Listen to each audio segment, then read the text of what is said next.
আসসালামু আলাইকুম, আশা করি সবাই ভালো আছেন ও সুস্থ আছেন। আজ আমরা প্রেপোজিশনের আরেকটি ক্লাস নিয়ে আপনাদের সামনে হাজির হয়েছি। আমরা স্ক্রিনে 5টি এক্সাম্পল দেখতে পাচ্ছি। First example, he goes to bat dash night. আমরা জানি নাইট শব্দটির পূর্বে অ্যাট বসে। Second example, he plays football dash the afternoon. আমরা জানি আফটারনুনের পূর্বে ইন বসে। Third example, he drinks T dash the morning. আমরা জানি দ্য মর্নিংয়ের পূর্বে ইন বসে। ফোর্থ এক্সাম্পল, হি টেকস হিজ লাঞ্চ ড্যাশ নুন।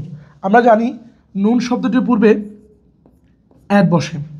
এখন প্রশ্ন হলো, এই সেন্টেন্সে থাকা নাইট, আফটারনুন, মর্নিং, নুন, এই প্রত্যেকটি শব্দই কিন্তু দিনের এক একটি অংশ। একটির পূর্বে অ্যাট বসে, আরেকটির পূর্বে ইন বসে। এই কনফিউশনটা অনেক সময় আমরা বুঝে উঠতে পারি না।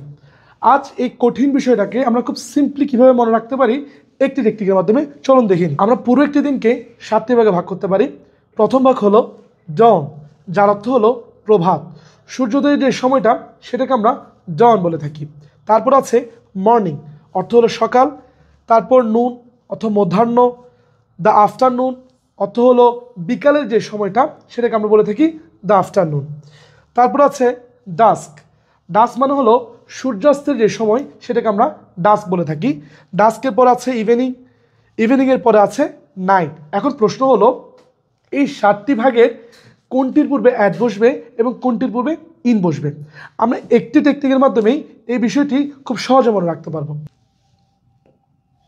যদি প্রথমটি অ্যাট হয়, দ্বিতীয়টি হবে ইন। তৃতীয়টি যদি অ্যাট হয়, চতুর্থটি হবে ইন।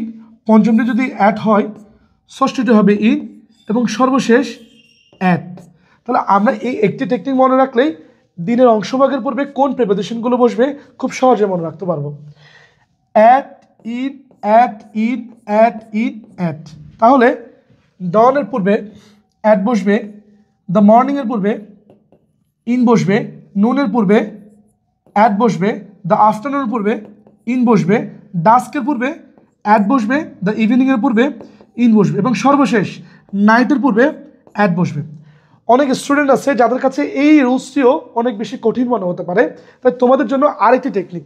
যদি দিনের কোনো অংশভাগের পূর্বে দা বসে তাহলে তার পূর্বে ইন বসবে, আর যদি দা না বসে তাহলে তার পূর্বে অ্যাট বসবে। নুনের আগে কোনো ধরনের দা নেই, তাই তার আগে অ্যাট বসেছে। আফটারনুনের আগে দা আছে, তাই তার আগে ইন বসেছে। ডাস্কের আগে কোনো দা নেই, তাই তার আগে অ্যাট বসেছে।